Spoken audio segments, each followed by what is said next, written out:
Few destinations are as prominent on visitors' wish lists as Italy.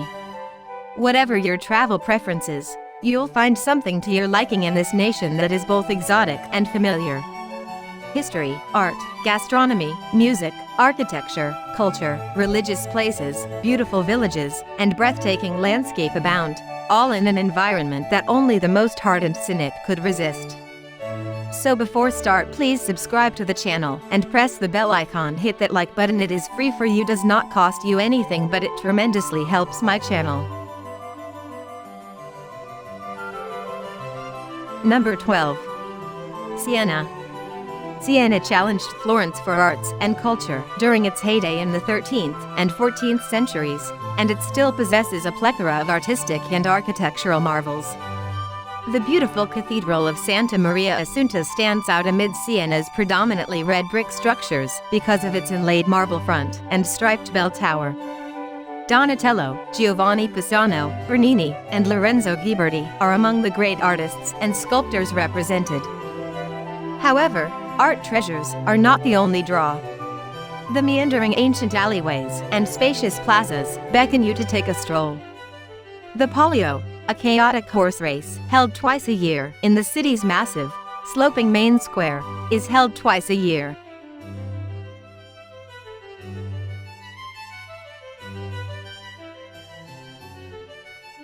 Number 11. Pompeii and Herculaneum. Mt Vesuvius erupted violently and suddenly in AD 79, engulfing the thriving Roman city of Pompeii and encasing it in 6 meters of ash and pumice stone for more than a millennium.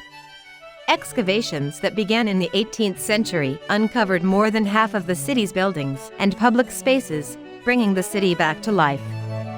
The city of Herculaneum was also engulfed by the same eruption, but this time in molten lava rather than ash. As a result, rather than raining down and crushing buildings, the lava flowed in and filled the city from the ground up, supporting and preserving walls and ceilings as it rose. Organic materials like wood, textiles, and food were also preserved in this airtight seal, providing a more complete picture of life in the 1st century.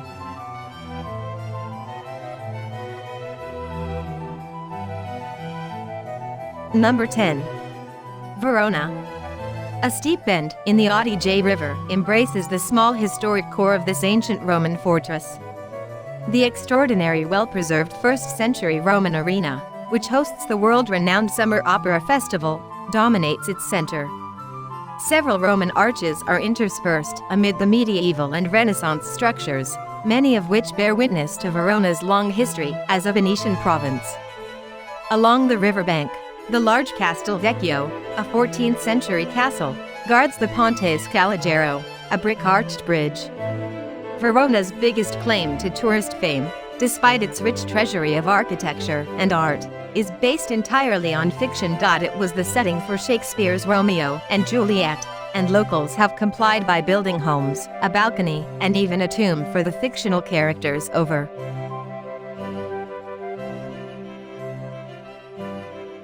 Number 9. Pisa and Lucca. These two adjacent villages are well worth a visit while in Tuscany, the first for the outstanding Campo dei Miracoli complex and the second for its charming qualities. The Leaning Tower of Pisa is a well-known Italian landmark and the centerpiece of a UNESCO World Heritage Site that includes the cathedral, baptistry, and Campo Santo. The elaborately carved freestanding pulpit by Nicola Pisano, a masterwork of Romanesque sculpture, is the focus of the magnificent baptistry. Lucca, a nearby town with broad walls and a tree-lined park, is one of Italy's most attractive places to visit and enjoy. Beautiful Romanesque and Tuscan Gothic churches, tower residences, one of which may be climbed to the top, and a Roman arena that has been fossilized into an oval plaza can all be found inside.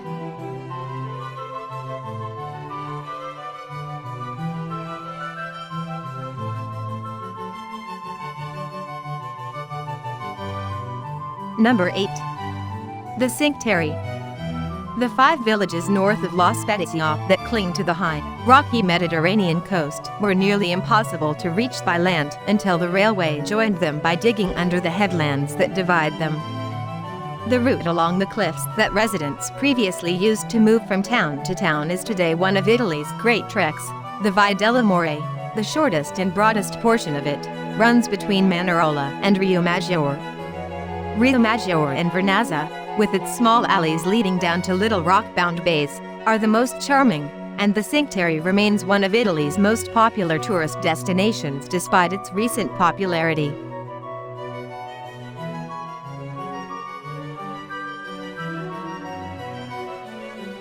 Number 7. Amalfi Coast and Capri. Just south of Naples, the steep, precipitous Amalfi Peninsula juts abruptly into the Mediterranean, forming the southern margin of Naples Bay. It's difficult to imagine a more beautiful, or unlikely, setting for the settlements that strew down the mountain's steep slopes. Most streets are stairways, and the homes appear to be attached to the cliffs behind them. Flowers grow everywhere, and beaches nestled in green coves may be found underneath the villages. The Amalfi Drive, which runs down the southern coast, is one of the most beautiful drives in the world. The famous island of Capri, with its blue grotto sea grotto, opulent homes, and beautiful gardens, is located off the end of the peninsula and is easily accessible by frequent boats. Sorrento, on the Amalfi Peninsula's northern shore, is a wonderful base and an accessible day excursion from all of the region's sites and activities.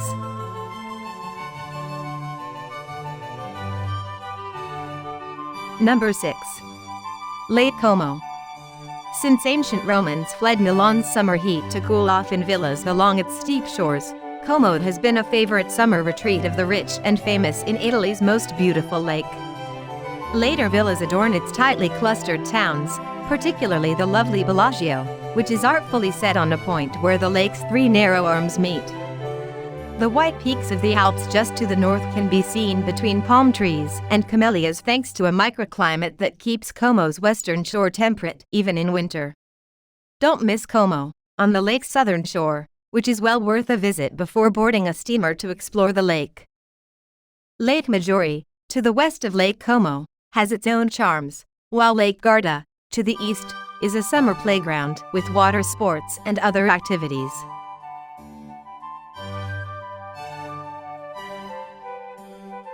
Number 5. Milan. Despite the fact that Milan's airport serves as a major entry point for tourists, it is frequently overlooked as a destination in its own right. That's a shame, because Milan has one of the highest concentrations of artistic and architectural attractions in all of Italy, and it's a must-see for anyone interested in design, fashion, or shopping. Michelangelo, Leonardo da Vinci, Verdi, Enrico Caruso, Toscanini, and designer Giorgio Armani have all called Milan their home and place of work. Milan's huge cathedral, Il Duomo, is one of the world's most beautiful churches and the best example of the flamboyant Gothic architecture. La Scala is the world's most famous opera theater. Da Vinci's The Last Supper hangs on a monastery wall, and the city is littered with museums and palaces housing some of the world's most valuable artwork. A trip through the famous Quadrilatero is also a must for every fashionista.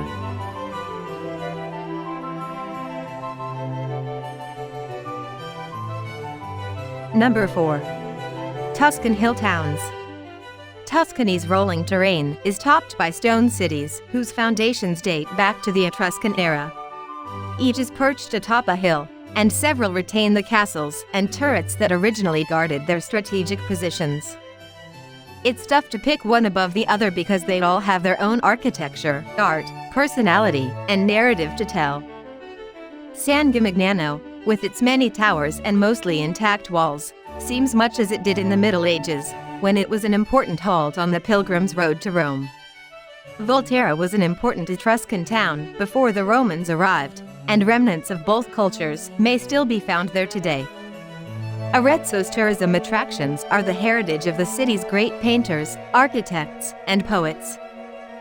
Walled Cortona, like Volterra, was founded by the Etruscans and subsequently by the Romans, but it also has a Florentine heritage. Cortona is one of the oldest towns in Italy. The closeness of these hill villages to the cities of Florence, Siena, Pisa, and Lucca concentrates many of Italy's greatest tourist attractions in Tuscany.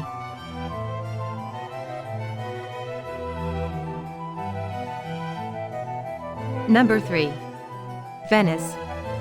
Who could not fall in love with a city where the streets are made of water, the buses are boats, and the gondoliers' melodies fill the air? It's a magical city, and the city itself is the main draw for visitors.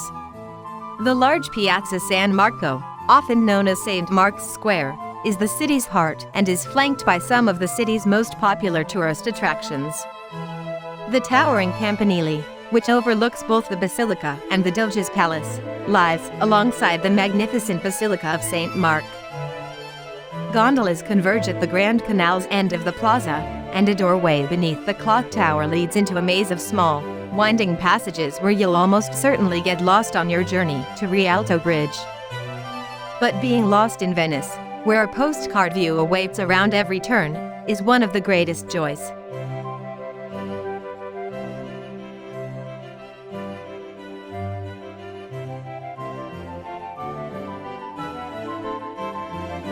Number 2. Florence. Florence, the capital of the Italian Renaissance, might appear to be one large art gallery at times. The Duomo, or Cathedral of Santa Maria del Fiore, is a world-famous structure capped by a huge dome that defies gravity. This is one of the world's best Renaissance art ensembles, with its marble-inlaid bell tower by Giotto and its octagonal baptistry with exquisite bronze doors by Ghiberti. Paintings and sculpture abound at a half-dozen art museums, while additional treasures adorn the city's churches. Take a stroll through the Boboli Gardens and visit the Altrarno's craftsmen, studios and workshops before overdoing it on art at the Uffizi Gallery and Pitti Palace, or buy for leather at Santa Croce.